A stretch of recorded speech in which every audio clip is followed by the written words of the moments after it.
भारत में इस समय से पहले ही लू चलने लगी है, जिसकी वजह से चिंता गहराने लगी है। दरअसल मौसम विभाग के मुताबिक देश के कई हिस्सों में पारा 43 डिग्री के पार जा चुका है। मौसम विभाग के मुताबिक फरवरी की गर्मी ने 125 सालों का रिकॉर्ड तोड़ दिया है। दरअसल 15 मार्च 2025 को ओडिशा और झारखंड में पहली गर्म रात दर्ज की गई, जबकि पिछले साल 2024 में यह स्थिति 27 मार्च को गुजरात और महाराष्ट्र में देखने को मिली थी।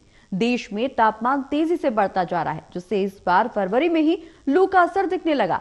पहली बार भारतीय मौसम विज्ञान विभाग द्वारा परिभाषित सर्दी के महीने यानी फरवरी के दौरान लू चली। 25 फरवरी 2025 को गोवा और महाराष्ट्र में इस साल की पहली लू दर्ज की गई।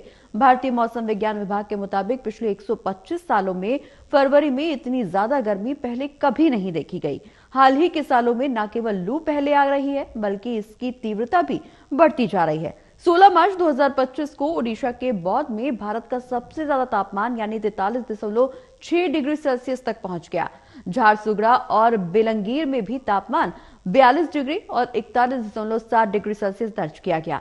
फरवरी 2025 के दौरान भारत के 22 राज्यों और केंद्र शासित प्रदेशों में रात का तापमान सामान्य से 3 से 5 डिग्री सेल्सियस ज्यादा देखने को मिला। वहीं 11 से 23 फरवरी के बीच देश के 31 राज्यों और केंद्र शासित प्रदेशों में कम से कम एक दिन रात का तापमान सामान्य से ज्यादा दर्ज किया गया।